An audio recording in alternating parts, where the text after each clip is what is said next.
Hello and welcome to Monster Chat. I am your host, Professor Edgar Fluffosaurus. Today we will discuss the strange and fascinating history of animatronic creatures and their use in the motion picture industry. The advent of modern animatronics in movies is popularly credited to the 1975 Steven Spielberg film Jaws, which utilized a large mechanical shark in much of the filming. But, to fully appreciate the history of animatronic creatures, we must go back to 12th century Scotland and a monk named Uther Connolly. Uther was a humble man who was dedicated to his order, which had fallen upon hard times as a result of an extended period of financial mismanagement. Eager to help his order, Uther became a part-time sales representative for an organization that ultimately would become the Mary Kay Corporation. Uther was convinced that the harsh climate of the Scottish Highlands would be a gold mine for sales of sunblock and anti-wrinkle creams, and that the profits from his sales would restore financial stability to his order. Unfortunately, Uther did not fully consider the implications of geography and climate upon his plans, and his brief career selling cosmetics came to an end one rainy night when he was struck by lightning while cresting a hilltop on his way to make a delivery. Having died so early in his tenure as a salesman, Uther became a ghost. This brings us back to the filming of Jaws. It is no secret that the animatronic shark used in the filming of Jaws suffered from numerous mechanical malfunctions.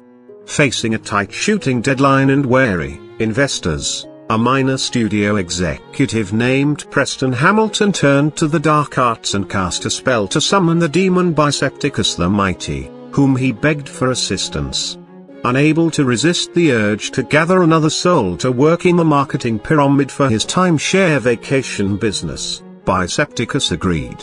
However, once the contract had been signed, Bisepticus immediately faced a problem. Bisepticus was a management bureaucrat who, having no marketable skills, knew nothing about repairing mechanical sharks. Faced with the prospect of defaulting upon his contract, Bisepticus delegated the assignment of repairing the shark to one of his subordinates. Thus the task was passed from Bisepticus to Bartholomew the middle manager, and from there to Sir Pentifer the accountant, and from there to Marge the administrative assistant. And so the contract was routed from one demonic organization to another for weeks, until it landed on the desk of a low-level demon named Fancifia the Glittery. Rather than route the assignment to another department, Fancifia filed a Form 10920D, which reassigned Uther's ghost to a new sales territory that was contained entirely within the confines of the mechanical shark, effectively possessing the animatronic. After some practice, Uther learned to control the shark's movements, and, once he had gotten over his fear of the water, filming resumed. The production of Jaws was saved. Naturally, Bisepticus took all of the credit for this success, and Fancifia the Glittery faded into obscurity. His whereabouts are unknown at present, although there has been some unfounded speculation.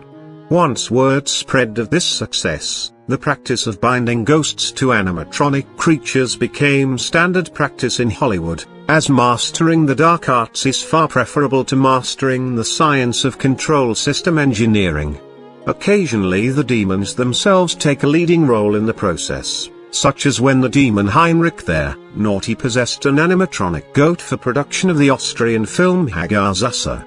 Heinrich the Naughty was banished from the demonic realm soon after the release of Hagazussa, as there are some things that even demons find creepy.